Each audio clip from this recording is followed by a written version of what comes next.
Hello and welcome. चल रहा है फुल चैप्टर रिवीजन का फॉर्मूला बेस्ड जो फॉर्म चैप्टर होते हैं, मतलब जिस चैप्टर से कौन कौन से फॉर्मूला के ऊपर क्वेश्चन बनेंगे। री नीट 2026 के लिए 21 जून आ रहा है, उस डेट पे जो क्वेश्चन बन सकते हैं यहां से क्वेश्चन बनेगा।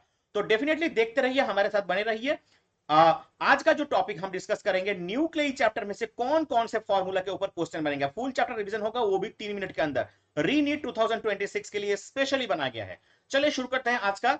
न्यूक्लियर के ऊपर कैसे कैसे बन सकता है, देखिए पहले तो ये जो पॉइंट है, ये सारे चीज आपको पता होने चाहिए। आइसोटोप क्या है, आइसोबार क्या है, आइसोटोन या फिर आइसोमार क्या है। देखिए, अगर प्रोटॉन नंबर सेम हुआ, मास नंबर डिफरेंट हुआ तो आइसोटोप। अगर न्यूट्रॉन नंबर सेम हुआ, मास नंबर डिफरेंट हुआ तो आइसोटोन। आइसोबार में मास नंबर सेम होता है और प्रोटॉन नंबर डिफरेंट होता है। आइसोमार में एक्साइटेड स्टेट में आता है। ये सारे चीज एक बार देख के जाइए। आइसो इलेक्ट्रॉनिक बहुत इंपॉर्टेंट है, मतलब अगर दो एलिमेंट का इलेक्ट्रॉन सेम हुआ तो आइसो इलेक्ट्रॉनिक भी कहलाता है। आइसो स्टार, इलेक्ट्रॉन के साथ अगर नंबर ऑफ एटम सेम हुआ तो उसको बोलेंगे आइसो स्टार। ये सारे चीज बेसिक चीज आपको पता होना चाहिए, देख लीजिएगा, प्रॉब्लम नहीं आएगा। इसके बाद न्यूक्लियर डेंसिटी का जो फॉर्मूला होता है, rho equal to 3 MP। MP मतलब मास of proton by 4πr0 Q. तो ये आपको पता होना चाहिए। ये r0 कांस्टेंट होता है, हमेशा याद रखिएगा, जिसका वैल्यू होता है 1.2 फर्मी मीटर। तो इसको एफएम में हम बताएंगे, ठीक है। तो इसको अच्छे से लिख लीजिएगा। न्यूक्लियर डेंसिटी का जो वैल्यू आता है 2.3 10⁷ kg पर मीटर क्यूब। आप बात करते हैं न्यूक्लियर रेडियस के ऊपर, ये स्टार रेटेड प्रॉब्लम रहेगा। r equal to r0 1/3। इसके ऊपर लगातार 2 से 3 टाइप के न्यूमेरिकल करेंगे आप, प्रीवियस ईयर्स में मिल जाएगा, डेफिनेटली करके जाइएगा, बहुत ही हाई चांसेस है आने के लिए। न्यूक्लियर डेंसिटी का फॉर्मूला हमने लिख दिया है, बहुत ही इंपॉर्टेंट होगा आपके लिए।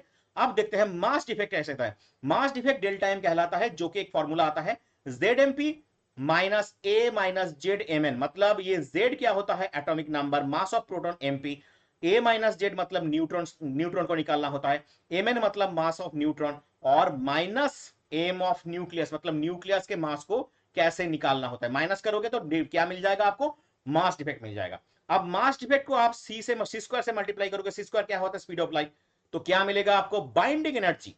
तो बाइंडिंग एनर्जी के लिए आप डायरेक्ट 931.5 MeV भी मल्टीप्लाई कर दो, मास डिफेक्ट निकालो, 931.5 मल्टीप्लाई कर दो, MeV भी आंसर आ जाएगा, ठीक है। चलिए, इसके बाद पैकिंग फ्रैक्शन जो होता है, पैकिंग फ्रैक्शन का फॉर्मूला क्या होता है, F equal to M minus A by A। मतलब जो भी आपने मास डिफेक्ट निकाला है उसको आपने एट जो आपका टोटल मास नंबर है उससे डिवाइड कर दो, न्यूक्लियर से डिवाइड कर दो, तो आ जाएगा पैकिंग फ्रैक्शन। बहुत इंपॉर्टेंट, पैकिंग फ्रैक्शन ज्यादातर लोगों को पता नहीं होता, ये छोड़ के आ जाते हैं, अच्छे से करके जाएगा। क्यू वैल्यू के ऊपर डेफिनेटली क्वेश्चन बनते हैं, यहां से बहुत इंपॉर्टेंट स्टार रेट मैं दे रहा हूं क्यू वैल्यू के ऊपर। क्यू वैल्यू मतलब रिएक्टेंट का मास और प्रोडक्ट का मास माइनस करो, उसको सी स्क्वायर मतलब स्पीड ऑफ लाइट से मल्टीप्लाई कर दो, आपका क्यू वैल्यू आ जाएगा। अब रेडियो एक्टिविटी सीबीएसई के अंदर तो नहीं है लेकिन नीट में है। एक्सपोनेंशियल डीके जो फॉर्मूला होता है, nt equal to n0 e to the minus lambda T. यहां पर लैम्डा डीके कांस्टेंट होता है, टी इज द टाइम। तो ये जो चीज होते हैं ना, आपको देख के जाना है, क्योंकि ये रेडियो एक्टिविटी सीबीएसई के अंदर नहीं है, तो इसका बेसिक कॉन्सेप्ट स्टूडेंट को नहीं रहता, लेकिन ये चैप्टर बहुत इंपॉर्टेंट है, करके जाना है। एक्टिविटी निकालने को बोले a equal to minus D N by D T, जिसको हम लिख सकते हैं लैम्डा एन।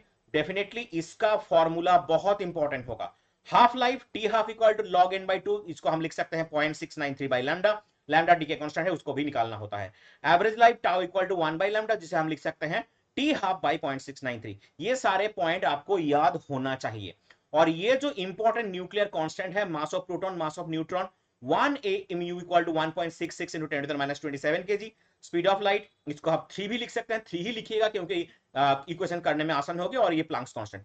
ये सारे चीज आपको दिमाग में 110% होना चाहिए, नहीं तो आप इस चैप्टर में से ज्यादातर मिस कर पाएंगे, ठीक है, मिस कर जाएंगे। तो इसलिए मैं बार बार बोल रहा हूं, ये चैप्टर करके जाइएगा, यहां से डेफिनेटली मिलेगा। अब मेरे चैनल पे आपको लगातार ये फॉर्मूला बेस्ड जो डिस्कशन हो रहा है रीनीट के लिए, ये आपको मिल जाएगा। अगर आपने नहीं देखा, डेफिनेटली देख लीजिए।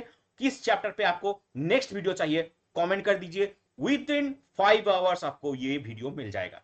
चलिए मिलते हैं दूसरे वीडियो में। इसके वाला नेक्स्ट चैप्टर जो आ रहा है, dual nature of radiation. Like और सब्सक्राइब करके दोस्तों के साथ शेयर कर दिए। बाय।